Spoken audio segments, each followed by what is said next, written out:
E aí, meus bruxos, tudo bem com vocês? Gente, deixa eu me apresentar, eu sou o professor Robert, o teu professor de Química aqui do SAI Digital. E por falar no SAI, eu tô aqui para te falar que você está na semana da missão Enem aqui do SAI e no domingão você vai ter a sua prova, a sua provinha do Enem, aquela prova que se você assistir essa aula, certamente você vai mandar muito bem nessa prova, tenho certeza disso. A gente separou os conteúdos mais quentes da sua prova para você acompanhar com a gente aqui nos próximos 40, 45 minutinhos aí de aula, beleza? Então é assim, meus queridos, antes de começar, não posso deixar de pedir para você comentar o vídeo, compartilhar o vídeo e, óbvio, minha capivarinha querida do coração, você tem que se inscrever no canal, óbvio, para você ficar por dentro de tudo que acontece aqui no SAI. Nós temos nossas redes sociais também, onde você deve acessar, deve se inscrever lá e acompanhar, porque tem conteúdo novo toda semana, meu querido. Então é isso. Bem, chegamos por aqui, se inscreve lá e agora a gente vai para nossa aula. Bora lá? Seguinte, então o que a gente vai, por onde que nós vamos começar a nossa aula? Vem comigo aqui, meus queridos. Vamos começar com os assuntos mais perguntados em prova, que é a questão de química ambiental. Camada de ozônio certamente aparece em prova do Enem, o tempo inteiro. Então a gente tem que estar por dentro de como é que funciona o processo da destruição da camada de ozônio. Então, um dos grandes vilões da camada de ozônio são os clorofluorcarbonos. Acompanhe comigo aqui na tela como é que funciona o processo de degradação da molécula de ozônio. Vem cá. Primeira coisa, eu vou pedir para você dar uma observada assim, A molécula de ozônio é uma molécula feita de 3 átomos de oxigênio. Vou colocar aqui 3 átomos de oxigênio, né? Então, isso aqui parece um 6, não, mas é um oxigênio, beleza? Então, 3 moléculazinhas, 3 átomos de oxigênio formando a molécula de ozônio, que é o O3, que você sabe como é, tá? Então, o que acontece? A radiação UV, essa radiação ultravioleta que vem do Sol, ela faz com que a molécula do cloro, flúor, dicloro, difluor, tá aqui 2 cloros, dicloro, difluor, carbono, se rompa uma radiação que faz a quebra da ligação química. E esse cloro aqui sai, extremamente energético e reativo. Essa molécula de cloro que você está vendo aqui, que é essa aqui na verdade, ela vai atacar a ligação e vai acabar quebrando a ligação química da molécula de ozônio. O que vai acontecer? Então ela vai se conectar ao átomo de cloro, formando esse monóxido de cloro que você está vendo aqui, e uma molécula de oxigênio, que é uma molécula estável. Acontece que o cloro bandido vem, interrompe o triângulo amoroso aqui dos átomos de oxigênio e quebra-se depois, abandonando o oxigênio à própria sorte dele, e faz o quê? Esse bandido desse cloro rompe a ligação e vai se formar um cloro novamente, um radical cloro, para quebrar uma nova molécula de ozônio e reiniciar o ciclo. Então é mais ou menos isso que vocês estão vendo. O átomo de cloro se quebra do clorofluorcarbono, do CFC, certo? Ele se rompe, quebra uma molécula de ozônio, reage com ela, forma um óxido de cloro, ali um monóxido de cloro, e aí abandona esse cloro que ela tirou para ela e para atacar outra molécula, isso num movimento cíclico, ok? Uma molécula de CFC consegue estragar várias moléculas de ozônio, então por isso um problema sério, um problema de química ambiental, um problema ambiental, um problema para a população, porque pode causar grandes problemas, por exemplo, como acontece nas cidades ao sul, mais austrais do mundo, que no caso ali, por exemplo, Chile, ou um pouco mais agora para o lado direito ali do mapinha, na Austrália, muita gente com incidência de câncer causado por conta desses buracos na camada de ozônio. Então, atenção nesse assunto, que ele é bem importante, e como que acontece o processo de quebra da molécula de ozônio. Vamos lá, outra informação, já falamos sobre a camadinha de ozônio e os problemas ambientais, nós vamos falar sobre outro, que é o efeito estufa. Mas falando assim, problema pode parecer que o efeito estufa é algo ruim, e na verdade, muito pelo contrário, ele é algo bom, é algo que o planeta Terra, que a mãe natureza fez para nós com todo amor e carinho, para que ficássemos na temperatura correta, bonitinho, e que a vida conseguisse se desenvolver. No caso do efeito estufa, gases como o gás carbônico, o gás metano, vapor d'água são gases que mantêm, que conseguem segurar o calor aqui, porque o Sol emite uma grande quantidade de radiação de calor, ele bate na superfície do planeta e volta para o espaço. Só que se a gente começa a colocar nessa camadinha que vocês estão vendo aqui, esses outros gases, ou começa a aumentar a quantidade de gases que seguram calor, o que acontece? Essa manta que a Mãe Natureza colocou para nós aqui começa a engrossar. Ou seja, a Mãe Natureza deixou uma manta, nós estamos transformando ela num super mega cobertor, num edredomzão gigante que vai segurar calor demais. E aí os desequilíbrios ambientais começam a acontecer, como a gente consegue ver todos os dias nos jornais, em alguns lugares do planeta e até mesmo aqui no Brasil, certo? Climas mais severos, alterações de climas muito complicadas para esse atual momento. Então, por isso, algo importante de ser cobrado em prova e algo importante que você saiba também. Então, aí os principais gases do efeito estufa. O gás carbônico, o gás metano são os principais e mais falados deles, né? Derivados de nitrogênio, óxidos de nitrogênio, por exemplo, os CFCs, que a gente acabou de falar da camada de ozônio, o vapor d'água, sim, a água segura calor, é um excelente, né? Excelente material para segurar calor, e derivados de enxofre, como por exemplo, que nem eu comentei, dos vulcões ou até mesmo dos combustíveis fósseis, por exemplo, o diesel tem uma certa quantidade de enxofre que pode produzir e pode auxiliar no processo do efeito estufa, aumentando, deixando mais espessa essa camada, segurando mais calor, né? Então essa imagem aqui que vocês estão vendo na parte de baixo, gás metano, gás carbônico, N2O, são gases que são produzidos que vão aumentar ainda mais a retenção de calor na atmosfera, causando desequilíbrio. Por isso é muito, muito, muito importante lembrar desses gases, ok? O que é o efeito estufa, que é algo natural, mas que a gente está aumentando o processo. Né? Essa imagem também aqui, para a gente já vai anunciar o nosso próximo assunto, ela é bem icônica, né? Então, ação basicamente antrópica aqui, né? O ser humano jogando gases na atmosfera, esses gases vão caminhar lá e vão reagir com a água da nuvem e vão produzir ácidos, como por exemplo o ácido sulfúrico e o ácido nítrico. Vamos falar um pouquinho mais sobre chuva ácida. Gente, primeira coisa que a gente tem que saber, a chuva ela é naturalmente ácida, ponto. Ah, professor, mas eu moro lá no campo, eu moro num lugar que não tem poluição. Sinto te dizer, a chuva é ácida, tá? Ela é naturalmente ácida porque, naturalmente, nós temos o gás carbônico na atmosfera. E o gás carbônico vai produzir um ácido chamado ácido carbônico, já vai ver essa reaçãozinha, tá? Então, no primeiro momento, é bom lembrar, a chuva é naturalmente ácida. Agora, a gente pode deixá-la muito mais ácida. E eu digo a gente, eu falo o ser humano, né? Então a gente joga gases na atmosfera, olha essa imagem, a gente joga gases na atmosfera que vão reagir com a água, que vão precipitar, que vão chover aqui na forma de ácido sulfúrico, por exemplo, o ácido nítrico, ácido nitroso, o ácido sulfuroso, são ácidos muito fortes que podem causar um grande desequilíbrio ambiental, ok? Dá uma olhadinha. Eu comentei com vocês que a chuva normal, em ambientes limpos, é ácida. pH aí próximo a 5,6, né? Um pouquinho acima de 5,6. Essa reação que é legal você guardar, é uma reação importante, por sinal. Vale lembrar, inclusive, que ela é reversível, né? O gás carbônico pode se decompor. Então nós temos lá o gás carbônico reagindo com a molécula de água, formando o ácido carbônico.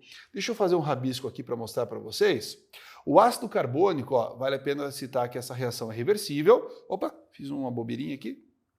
Fazemos de novo. Ele é reversível, certo? Esse cara aqui, o ácido carbônico, ele pode se decompor em H+, em mais o bicarbonato. Meu Deus do céu, deixa eu apagar isso aqui. Vai lá, canetinha. Mais o bicarbonato, que é o HCO3-. Esse cara vai acidificar o meio e deixar a chuva naturalmente ácida. Mas pode acontecer também, eu moro no campo, estou bem de boa aqui na lagoa, tranquilo, show de bola. Só que também pode ser ácido a chuva lá.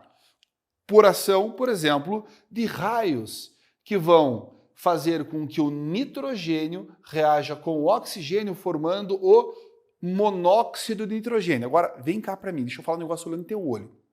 Existem alguns gases, por exemplo, o monóxido de nitrogênio, que são gases indiferentes ao meio, que são gases que não reagem com água, não reagem com ácido, não reagem com base, mas podem sofrer oxidação. O monóxido de nitrogênio e o monóxido de carbono são dois dos principais óxidos indiferentes. Outro baita assunto para você dar uma olhada depois com mais calma, que são as funções inorgânicas. Ácido, base, sal, óxido, super cobrado em prova também. Ok? Só que o que vai acontecer? O monóxido, que nem eu falei para você, ele pode sofrer uma oxidação e formar o dióxido de nitrogênio.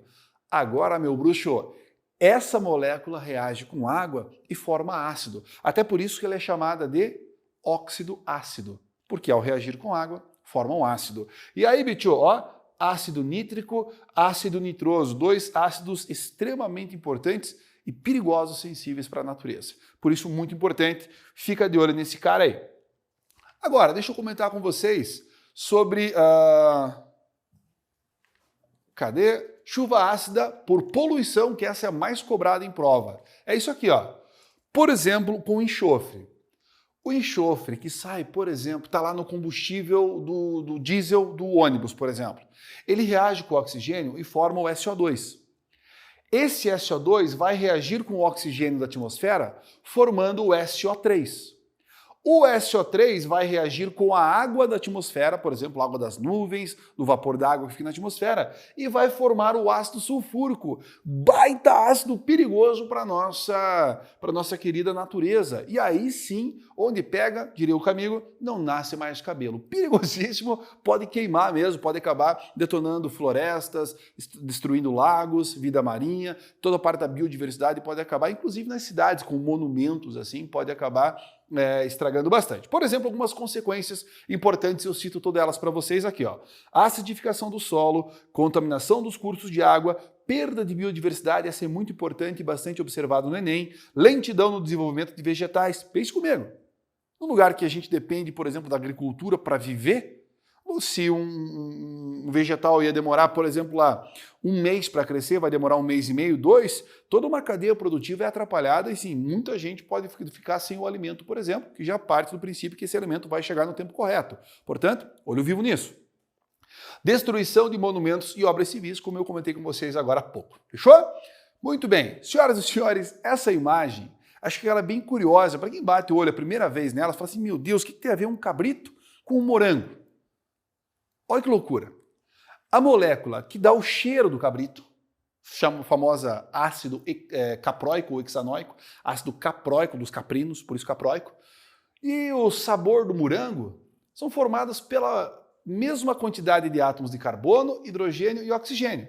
Só que uma é um éster, que dá o morango, o sabor do morango, e outra é o cheiro do cabrito, que é um ácido carboxílico. Pelo amor de Deus, não vai me lamber um cabrito que não vai ser sabor de morango lá, não tem nada a ver uma coisa com a outra, não faça isso. Deixa bem claro aqui. É a molécula, é assim, ó, o tijolinho é o mesmo, mas a parede que o cara construiu é outra. Tá? Pode usar os mesmos átomos, mas são moléculas diferentes com os mesmos átomos.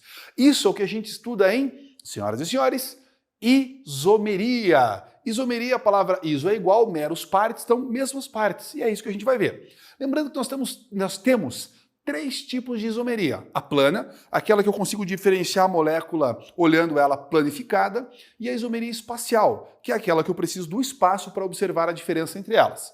Da isomeria plana, por exemplo, olha só, o que de fato é a isomeria, né? Que eu posso diferenciar um álcool de um éter olhando suas fórmulas químicas. Isso é isomeria, há moléculas diferentes que têm a mesma fórmula molecular.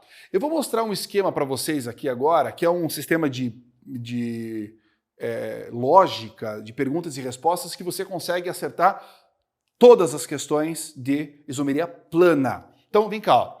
A isomeria plana tem um nome chique chamado isomeria constitucional, então fica atento nesse nome. Bem, a isomeria são 5 tipos, isomeria plana. 3 de um lado, 2 do outro. Mesma função e funções diferentes. Então, se estiver na mesma função ou funções diferentes, você vai fazer sempre essa pergunta. Tá na mesma função? Como assim? Eu estou comparando um álcool com um álcool? Eu estou comparando uma cetona com uma cetona? Se a resposta for sim, é uma dessas 3. Quando que vai ser um isômero de cadeia? Quando tiver uma aberta fechada, uma normal ramificada. Isômero de posição e metameria ou compensação. Então a pergunta é assim, ó. Olhei as duas moléculas que têm a mesma fórmula molecular. Eu estou comparando duas moléculas da mesma família, da mesma função? Sim. Ou é cadeia, ou é posição, ou é metameria. Quando que é cadeia? Quando a diferença entre essas moléculas for uma cadeia aberta, outra fechada, uma normal, outra ramificada, uma homogênea, outra heterogênea, a cadeia principal da cadeia da molécula muda. Quando é uma isomeria de posição, é só verificar que a insaturação ou radical que vai mudar. De posição, é só verificar que a insaturação ou radical que vai mudar. Mudar o que, criatura? De posição. No caso, uma dupla está na posição 1 e outra dupla está na posição 2. Quando eu falo radical, eu estou falando, por exemplo, de radical metil, etil, propil, qualquer radical com il, ou, por exemplo, uma hidroxila, uma amina, qualquer tipo de radical que esteja fora da cadeia principal. E a metameria ou compensação, heteroátomo ocupa diferente posição. Quando o heteroátomo mudar de posição, aí a gente chama isso de metameria. Vou declarar um negócio para vocês aqui rapidinho, ó. Mas se a cadeia apresentar um heteroátomo, eu tenho que lembrar. Da metameria ou compensação, heteroátomo ocupa diferente posição. No caso, o heteroátomo, quando muda de posição, a gente chama de metameria ou compensação. Time, vem cá. Agora, se você estiver comparando duas funções diferentes, então só existem dois casos. Ou tautomeria ou isomeria de função. Escuta aqui, ó. Se as funções são diferentes, ou é isômero de função ou é uma tautomeria. Digo melhor, a tautomeria é um caso particular de isomeria de função. Se, por exemplo, as tuas funções forem simplesmente funções diferentes, que não é o caso de enoldeído e enolcetona, você vai chamar de isomeria de função. Professor, não entendi. Calma, vem calma. Se você estiver comparando enolaldeído ou enolcetona, marque tautomeria. Qualquer outra função que você estiver comparando que não seja enoldeído ou enolcetona é um caso de isomeria de função. Por exemplo, álcool éter, aldeído cetona, ácido carboxílico éster, é o caso do cabritinho do morango lá, tá? Se for aldeído e cetona, enoldeído ou enolcetona é um caso de tautomeria e da função basta as funções serem diferentes. Fechou? Isso é isomeria plana. Tenta refazer esses passos aqui, olhando pronto agora, falando, nossa, que coisa maluca. Se você fizer desde o começo, fica fácil. Se você pensar de forma separadinha, caso a caso, fica bem fácil. Beleza? Então vamos lá. Geométrica. Agora, eu não consigo mais, por exemplo, observar a minha molécula plana, certo? E observar a diferença entre elas. Eu preciso ver ela no espaço ou a sua geometria, ok? A isomeria geométrica é também chamada de cis-trans por conta das posições de seus radicais. É toda molécula que assume isomeria geométrica? Não. É o seguinte, primeira condição, são duas condições, uma depois a outra. Primeiro, ela só acontece quando eu tiver ligação dupla entre átomos de carbono, ligação dupla, ou o composto for cíclico. Se não for dupla entre carbonos ou cíclico, na verdade a dupla não precisa necessariamente ser entre carbonos. Acaba sendo entre carbonos porque é da química orgânica, tá? Mas ligação dupla entre compostos e compostos cíclicos. Primeiro checkpoint, agora a gente vai para um segundo.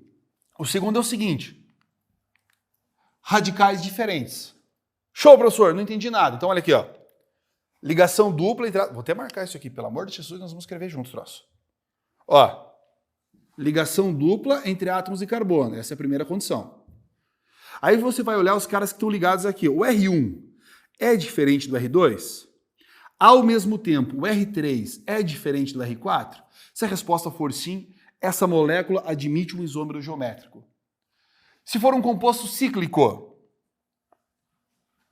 Bora. Opa, vou voltar aqui. Se for um composto cíclico, você vai olhar aqui. O R1 é diferente do R2? O R3 é diferente do R4? Se a resposta for sim, então essa molécula admite um isômero geométrico. Mas como é que eu visualizo esses caras? Dá uma olhadinha aqui, ó. Eu vou visualizar da seguinte forma. Olha essa molécula. Ligação dupla entre átomos de carbono. R1 diferente da R2, R3 diferente da R4. Agora eu consigo dizer se essa molécula é a configuração cis ou trans. Cis e trans significam além e aquém. Mas nós não vamos usar essa classificação, essa tradução tosca aí não. Aliás, é a tradução correta, mas não é tosco, não vamos usar. Como que a gente vai lembrar desse cara? Pensa que a palavra trans é como se você estivesse abreviando a palavra transversal. Guarda essa informação que é mais fácil. Quer ver? Ó, o que a gente faz? Passa uma linha no sentido da dupla ligação, R1 diferente da R2, R3 diferente da R4. Ligação dupla entre átomos de carbono, tudo conferiu. Perfeito. Essa molécula admite um isômero igual a ela, né? Só que com seus radicais trocados. Essa configuração é o que a gente chama de configuração cis. Por quê? Porque as maiores massas molares, se vocês quiserem pensar, os radicais iguais são do mesmo lado.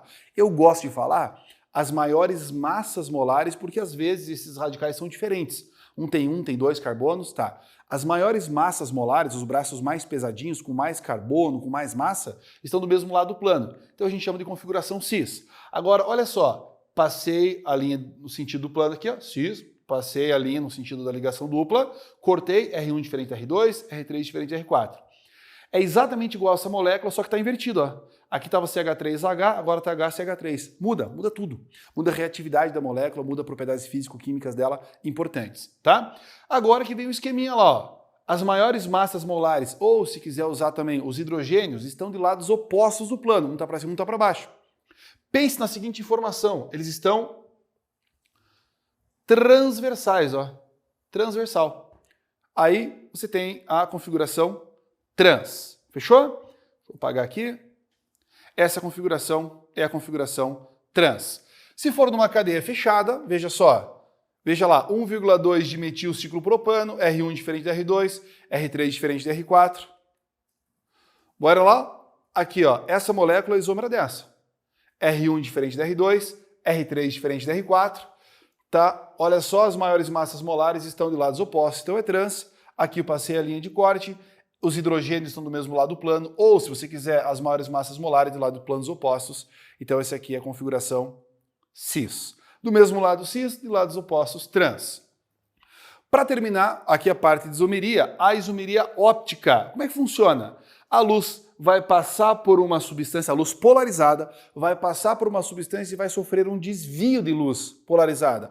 Esse desvio você consegue observar ali num equipamento chamado polarímetro, e só quem faz isso são moléculas que apresentam uma atividade óptica. Então, molécula que consegue mexer com o plano da luz polarizada chama-se molécula opticamente ativa, ok? Como é que a gente chama quando desvia para a direita? Olha essa tela aqui, ó. Quando desviar para a direita, ok? A gente vai chamar de destrógira. É fácil lembrar, se você lembrar que quem escreve com a mão direita é o destro. Destro gira para a direita. E se virar o plano da luz polarizada, ela passou pela substância e sofrer um desvio para a esquerda, a gente vai falar de substância levógira, ok? Guardem isso, meus queridos. Agora, quem que promove essa mudança no plano da luz polarizada? Esse bonitão aqui chamado carbono quiral, ou carinhosamente também chamado de carbono assimétrico. Por que assimétrico? Porque todos os radicais aqui, ó, todos os radicais são diferentes entre si. Todos eles são diferentes. R1 diferente da R2, que é diferente da R3, que é diferente do R4. Isso classifica esse carbono como quiral. Se a gente encontrar um carbono quiral, a gente tem que fazer o quê? Por exemplo, olhar na moléculazinha e dizer que aquela molécula tem atividade óptica, vai ter desvio da luz ou para a direita ou para a esquerda. Para descobrir, por exemplo, um carbono quiral, tem que ter 4 ligantes. Ponto. Não pode fazer dupla, não pode fazer tripla. Tá certo? Existe um caso com dupla, que são carbonos alênicos, mas esquece isso, foca aqui, meu bruxo. Vamos olhar para essa molécula aqui, ó. Então, esse carbono, ele é um carbono quiral. Por quê? Porque para cima tem OH, para baixo tem hidrogênio, para a esquerda tem esse trambolho aqui, e para a direita tem outro trambolhão lá. Tá, professor, mas tem hidrogênio em cima e hidrogênio embaixo. Não tem problema repetir o átomo. O que não pode repetir é a estrutura exatamente igual. Você pode ter um CH3, um metil para cima e um etil para baixo. São formados de carbono e hidrogênio. São diferentes. Tá certo? Olha esse cara do lado, ó. Para cima hidrogênio, para baixo CHOH. Para a direita esse outro trambolinho, para a esquerda um outro trambolhão. Então, esses dois carbonos são carbonos quirais. Tá, prof? E esse carbono aqui, ó. Cara, esse carbono está fazendo uma ligação dupla. Tem que ter quatro ligantes diferentes. Fechou? Aqui no caso nós temos 2 carbonos opticamente ativos. Se fosse fazer a regra de Van Hoof, 2 elevado ao quadrado, 2 elevado ao número de carbonos ativos. Então teremos 4 ativos. 4 ativos, inativo é sempre a metade. 2 inativos. Fechou? Então, lembrando do nomezinho enantiômeros, que são moléculas que são espelhadas uma da outra, por exemplo, são moléculas que são imagem e espelho, ou seja, são moléculas diferentes, assim como a sua mão, as suas mãos são diferentes, certo? Mas, desculpa, as suas mãos são iguais, mas não são as mesmas. As suas mãos são enantiômeras. São imagem especular uma da outra.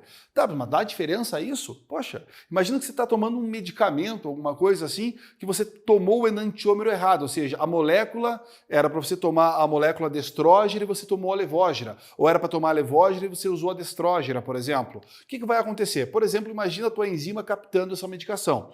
Tá aqui, ó, encaixou bonitinho lá, ela consegue fazer a síntese do medicamento. Aí você tomou aquela que é a imagem especular. Era para você tomar, por exemplo, a direita, você tomou a esquerda. Lembre, suas mãos são iguais, mas não são as mesmas. Uma imagem especular da outra. Se você tentar fazer a sobreposição de uma da outra, vai ficar um dedão para cá, um dedão para lá. Se você fizer a sobreposição e os dedões ficar para o mesmo lado, alguma coisa deu errado, não pode, certo? Tem que ser um para cada lado ali. Fechou? Então, ó, por exemplo, você tomou, era para tomar o destrógeno, tomou o levógeno. Não vai encaixar, não vai ter a síntese. Ou pelo menos não vai ter o efeito que deveria ter. Fechou? Bora lá, um pouquinho de eletroquímica para a gente começar a dar uma relaxada, porque é um assunto que todo ano cai, pelo amor de Deus, guarde isso. Quando uma reação química produz uma corrente elétrica, a gente chama esse processo de pilha. Você está usando o celular, está fazendo um processo de pilha, porque você está consumindo a reação química lá e está convertendo ela em energia química. Energia elétrica. Agora, acabou o celular, vou pôr na tomada para voltar a carregar. O que eu vou fazer? Um processo de eletrólise. Lembrando que tudo que a gente vai estudar para pilha é trocado para eletrólise. Por exemplo, se a pilha é um processo espontâneo, a eletrólise não. O polo positivo da pilha é o catodo, da eletrólise é o anodo, tá? É sempre trocadinho. Na verdade, os polos são basicamente a inversão que nós vamos ter que fazer. Lembrando dos processos de oxirredução. Seja pilha ou eletrólise, sempre ocorre uma oxirredução. Quem sofre oxidação está oxidando, dando cargas negativas. Quem doa a carga negativa tem o seu NOx aumentado. Quem sofre a redução vai receber elétrons, logo o seu NOx vai reduzir. Então, redução, o NOx, aquela carga, aquele númerozinho reduz. A carga do cara era 5, passou para 3. Sofreu uma redução. Era 1, passou para 4. Sofreu uma oxidação. Guarde isso. Tenho que saber como é que funciona uma pilha. Quem é o polo positivo, quem é o polo negativo, quem é o catodo, quem é o anodo. Então é o seguinte. Quando você tiver uma pilha pela frente, você vai olhar os dois potenciais, normalmente são potenciais de redução.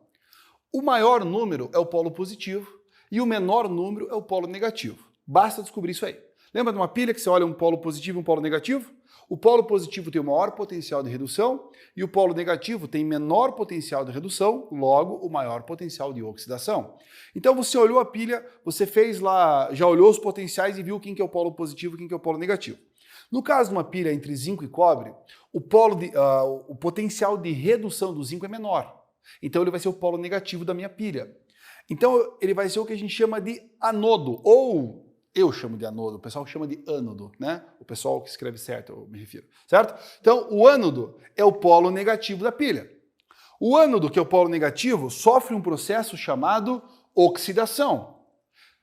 Anodo, polo negativo, oxidação. Os elétrons fluem do polo negativo da minha pilha, do meu anodo, ou do ânodo, ok? E aqui vai ocorrer uma concentração de íons zinco e essa barra vai sofrer um desgaste. A oxidação é sinônimo de desgastar para nós aqui.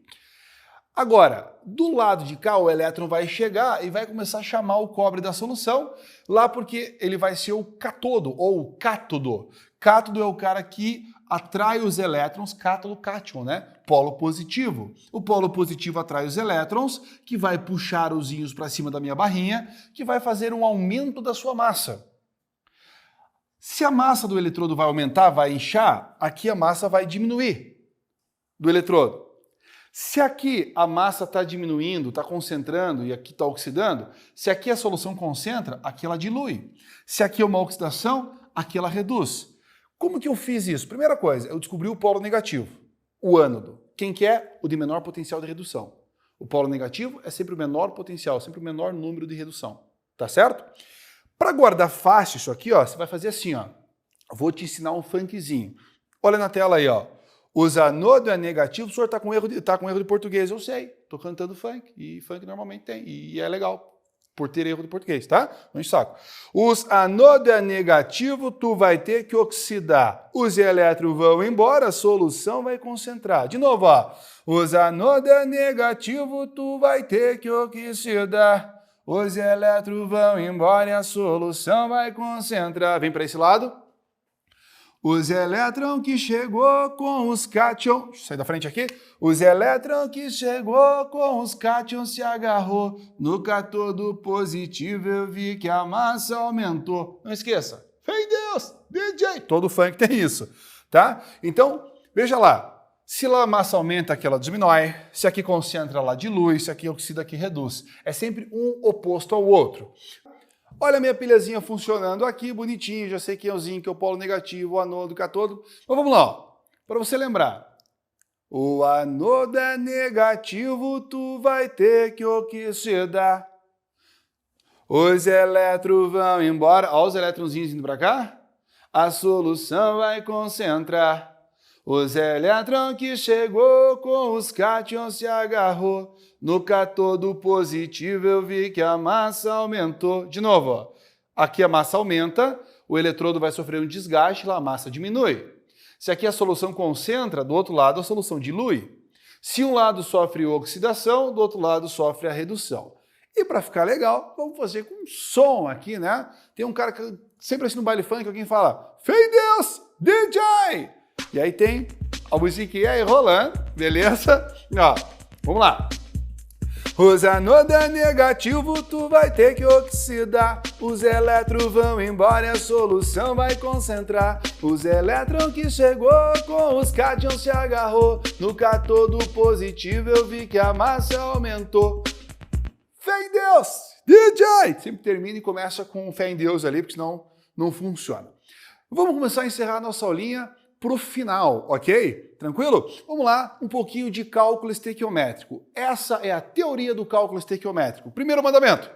Nós temos 3 mandamentos para fazer qualquer cálculo estequiométrico e eu vou te provar isso. Primeiro, balancearás a equação química. Segundo mandamento, destacarás as substâncias envolvidas. Terceiro e último mandamento, calcularás os valores molares das substâncias envolvidas. E aí você termina da forma como você achar melhor, beleza? Existe um quarto mandamento oculto que é compararás com a realidade. Eu vou aplicar esses 3 mandamentos para o vídeo agora, decora esses 3 passos e aí na sequência você já fala os passos comigo. Vamos fazer uma questão bem rápida aqui, ó. A amônia é uma substância química muito importante para a indústria. Ela é utilizada na preparação dos produtos de limpeza, dos explosivos, dos fertilizantes, das fibras de matérias têxteis e etc. É usado para tudo. A síntese da amônia é realizada em fase gasosa a temperatura de aproximadamente 450 graus Celsius. De acordo com a seguinte reação, está aqui a reação química feita para você. Dá para ver que é uma reação exotérmica, pois está liberando energia, certo? E aí vem o comando da questão. Time, é muito importante, tchutchuca, o comando da questão. É aqui onde começa tudo. Aqui contou a historinha da reação. É uma receita de bolo. O cara conta uma historinha, põe a reação e vai fazer uma pergunta da historinha. Se a mistura inicial é de 30 mols de N2 e 75 mols de H2, que quantidade de amônia será produzida também em mols, teoricamente, se a reação de síntese for completa? Vem cá, copiei de novo, coloquei o comando da questão para a gente conversar. Importante é a unidade. Primeiro mandamento, balancearás a equação química. Pode acontecer de já vir balanceada, tenha fé, irmão, pode acontecer isso. Se não acontecer, você vai fazer o balanceamento, vai acertar os númerozinhos. Importantíssimos. Sem esses números da frente, nem começa a questão, tá? Não adianta, vai perder tempo. Precisa fazer os númerozinhos ali. Segundo mandamento. Destacarás as substâncias envolvidas. Nesse exercício tem uma sacanagem, cara, que é o quê? O cara me deu quantidade de 2 reagentes. Ele está falando sobre uma condição de excesso e limitante de excesso. Então, assim, normalmente o cara te dá um elemento, uma substância e pede do outro. Ele te deu de 2 substâncias e está pedindo uma terceira. Então você precisa ver se esses caras que ele está te fornecendo estão na quantidade correta. Então, vem aqui. Veja lá, ó. Se fizermos uma mistura inicial de 30 mols de N2 e 75 mols de H2, ó, tá colocando 30 de um e 75 de outro. Vamos ver. Então, ele está falando em mol de N2, mol de H2. Estou destacando as substâncias envolvidas. Professor, mas essa não é pergunta. Eu sei, mas é que eu preciso achar o limitante primeiro. Então, veja lá. 1 mol desse cara para 3 mols de hidrogênio. Perceba que eu peguei esse númerozinho branco e escrevi ele em mol. Ó. Os coeficientes estequiométricos são as proporções em quantidade de matéria. Por isso que eu disse, se não tiver esse número, nem começa a questão. Precisa ter esse número. Então, 1 para 3. O que ele está colocando lá? Faça uma continha comigo rapidinho. Ó. 30 e 75. Agora a gente vai descobrir se está na quantidade correta ou se está errado. Por exemplo, você vai fazer uma receita de bolo, você vai colocar a proporção de todo mundo. Se na receita manda colocar, sei lá, 6 ovos, você coloca 3, vai ter que todo mundo colocar pela metade também. Todos os outros ingredientes. Vem cá. De 1 para 30, aumentou quantas vezes? 30 vezes. De 3 para 75, aumentou quantas vezes? 25 vezes. Opa! Tá errado isso? Se aumentou 30 vezes de um lado, 25 do outro, você está colocando mais nitrogênio do que precisava. Como é que eu sei? Porque está multiplicando por um número maior. Então, se esse cara está multiplicando por um valor maior, ele é o excesso. Se esse cara está multiplicando por um valor menor, ele é o limitante. E é com ele que nós vamos até o final. Nós se abraçamos com o limitante e vamos fazer a questão até o final. Vem aqui. Agora sim, ó, ele está perguntando em mols da amônia. Então, mol para cá, mol para lá. 3 mols desse cara produzem 2 mols de amônia. 75 mols vão produzir X. Aí, Betio, você pode fazer, ó, de 3 para 75 multiplicou por 25, 25 vezes 2 vai dar 50. Ah, professor, não gosta de fazer assim, então multiplica 2 vezes 75, x vezes 3. 2 vezes 75 dá 150, 150 divididos por 3, tadã, 50 mols. Tá? Então a sacada aqui foi observar quanto que os dois aumentaram para ver aquele que aumentou mais. Beleza? Vamos para o nosso último assunto. Radioatividade. Hiper importante, super perguntado em todas as provas. Vem cá. Um núcleo radioativo é um núcleo instável. Lembre, radioatividade é um fenômeno natural. Ok? Núcleo grandão, instável, começa a emitir partes do seu corpo. Imagina que eu sou um núcleo radioativo. Então eu sou um núcleo instável, de repente, tum, sai um braço, tum, sai um olho, tum, sai uma orelha, tum, sai um dente. Vou emitindo partes do meu corpo até que o núcleo fique pequenininho e estável. Então, quais são as principais radiações emitidas? São elas alfa, beta e gama. A radiação alfa, guardem, grave para mim lá, pelo amor de Deus, a alfa é um núcleo do átomo de hélio. Guarde isso, pelo amor de Deus. Núcleo do átomo de hélio. A radiação beta é um elétron. Sim, é um elétron que vem do núcleo pela fissão de um nêutron. Então guarde, beta é um elétron, alfa é o núcleo do átomo de hélio. E a radiação gama? A radiação gama é uma onda eletromagnética, fio. Tem massa zero e número atômico zero. A beta... Peraí, deixa eu corrigir um negócio rapidinho aqui, ó. A beta é -1. Arrumando lá, é beta -1 e 0, tá? Que nem tá aqui embaixo, ó. Beta, -1 e 0. Então, alfa, beta e gama. Primeiro a lei de SOD, lei da radioatividade. Um elemento, ao emitir uma radiação beta, tem a sua massa reduzida em 4 unidades. Ao emitir uma radiação alfa, certo? Um elemento químico, ao emitir uma radiação alfa, tem a sua massa reduzida em 4 unidades. E o seu número atômico reduzido em 2 unidades, porque a alfa tem 2 prótons e 2 nêutrons. Vai embora 2 prótons, diminui 2 prótons. A radiação beta, ela vai aumentar o número atômico em 1 unidade. O elétron estava neutralizando o próton, por isso não contava a carga. Na hora que o elétron vai embora, surge uma carga positiva no núcleo, por isso aumenta em 1 unidade. Como a beta, a gente considera ela, a beta é um elétron, massa desprezível, a massa se mantém constante. Deixa eu voltar para cá.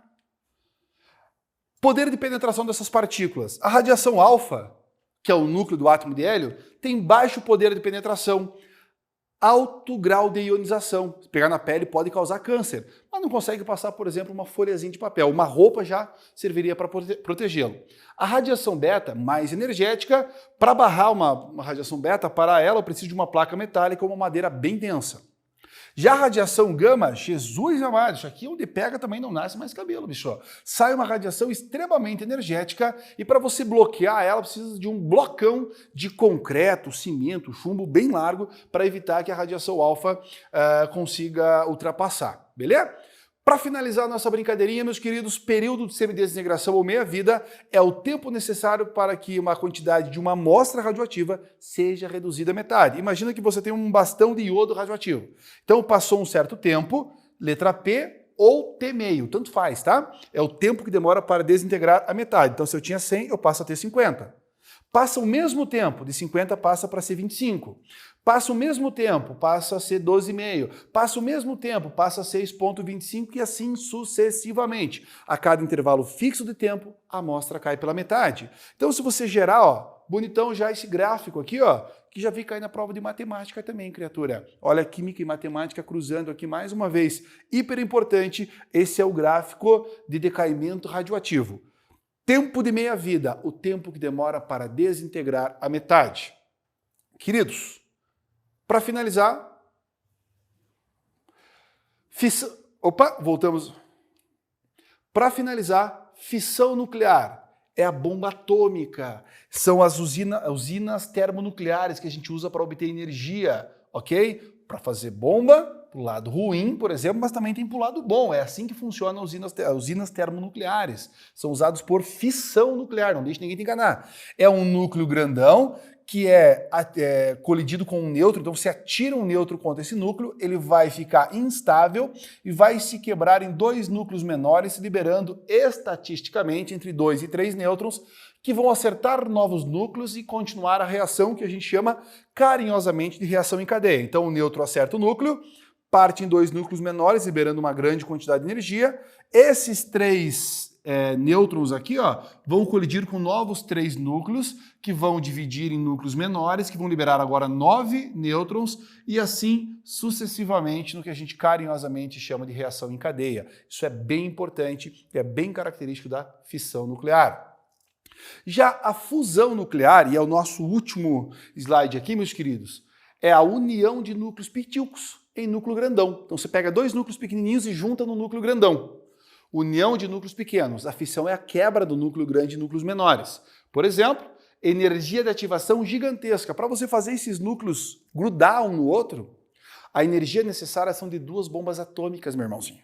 Então, o estupim da bomba de fusão nuclear são 2 bombas atômicas, tá? Então, a fusão nuclear ocorre pela junção de 2, por exemplo, átomos de hidrogênio, formando um átomo de hélio.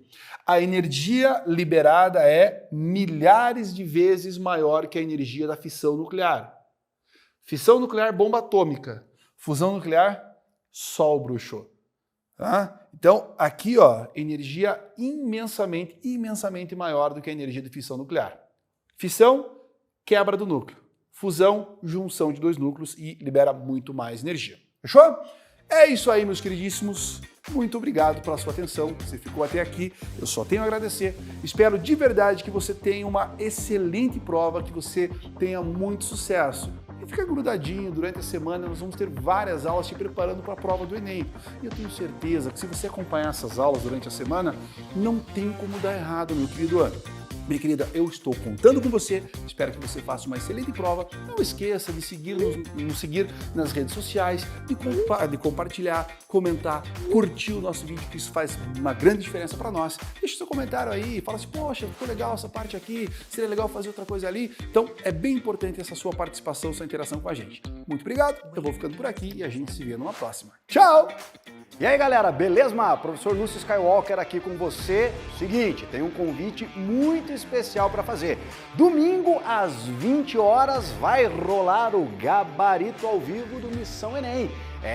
Essa semana de revisão, esses videozinhos que vocês viram aí ao longo do ano no site digital, vai estar aquele time de feras, todo mundo aqui reunido domingo para discutir e comentar com você a prova do Enem. Às 20 horas, logo após a prova, todo mundo reunido para tirar as suas dúvidas da prova aqui.